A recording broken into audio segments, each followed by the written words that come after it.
নমস্কার, আশা করি সকলে ভালো আছেন। সুনন্দিতা রান্নাঘরে সকলকে স্বাগত। আজ অনুষ্ঠান বাড়ির মতো চীনা বাদাম দিয়ে নোটের শাক ভাজা রেসিপি আপনাদের সঙ্গে শেয়ার করছি।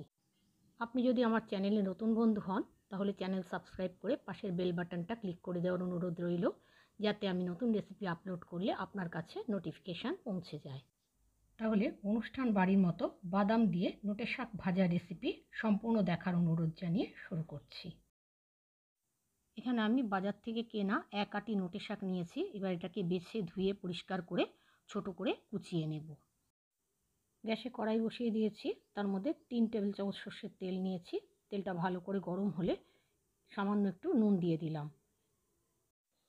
এবার এই তেলের মধ্যে কিছুটা কাঁচা চীনাবাদাম আমি দিয়ে দিলাম। বাদামগুলোকে একটু ভালো করে ভেজে নেব।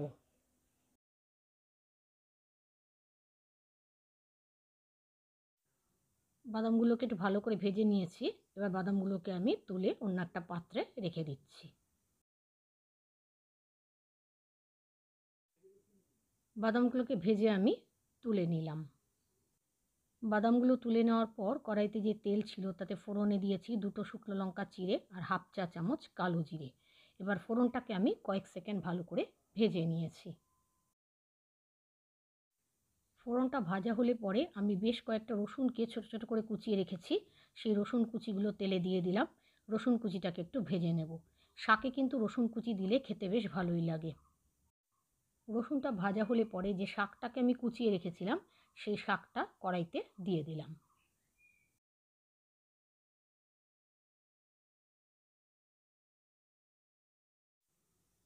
শাকটাকে আমি বেশ কিছুক্ষণ একটু ভেজে নিয়েছি। শাকের মধ্যে প্রচুর জল থাকে, সেই জলটা বেরিয়ে শাকটা কিন্তু অনেকটাই কমে আসবে।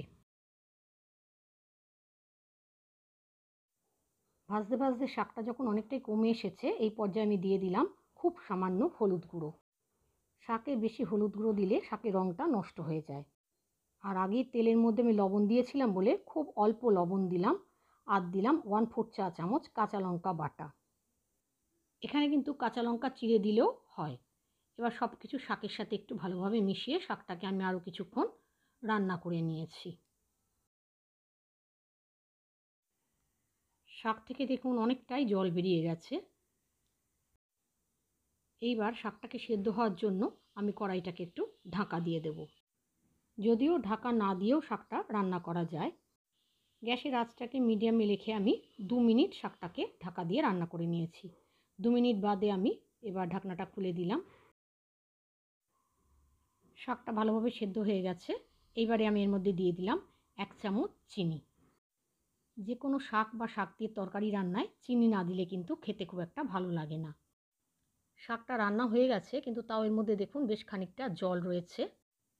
শাকের এই জলটা তাড়াতাড়ি শুকাবার জন্য আর শাকটাকে একটা মাখো মাখো ভাব আনার জন্য এর মধ্যে আমি দিয়ে দিলাম 1 চা চামচ চালের গুঁড়ো। চালের গুঁড়ো না থাকলে আপনারা ময়দাও দিতে পারেন। চালের গুঁড়োটা দেওয়ার পর একটু নাড়াচাড়া করলেই শাকটা দেখুন মাখো মাখো হয়ে গেছে আর জলটাও শুকিয়ে গেছে। তারপর যে চিনে বাদামটা আমি ভেজে রেখেছিলাম সেই বাদাম ভাজাটা এর মধ্যে দিয়ে দিলাম। বাদামটাকে শাকের সঙ্গে একটু মিশিয়ে নিলাম। তৈরি হয়ে গেল চীনাবাদাম দিয়ে নোটে শাক ভাজা। শাকের স্বাদটাকে আরেকটু ভালো করার জন্য 1/2 চা চামচ পোস্ত এর মধ্যে ছড়িয়ে দিলাম।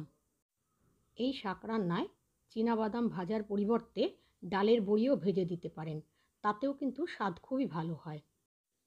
তৈরি হয়ে গেল আমার আজকের রেসিপি অনুষ্ঠান বাড়ির মতো বাদাম দিয়ে নোটে শাক ভাজা। গরম ভাতের সাথে এটা খেতে কিন্তু অসাধারণ লাগে। আমার আজকের রেসিপি আপনাদের কেমন লেগেছে কমেন্টে জানাবেন। ভালো লাগলে একটা লাইক দেবেন, তার সাথে সকলের সঙ্গে শেয়ার করার অনুরোধ রইল। আপনারা যদি ফেসবুক থেকে দেখেন তাহলে আমার পেজটা ফলো করার, আর যদি ইউটিউব থেকে দেখেন তাহলে আমার চ্যানেলটা সাবস্ক্রাইব করার অনুরোধ রইল।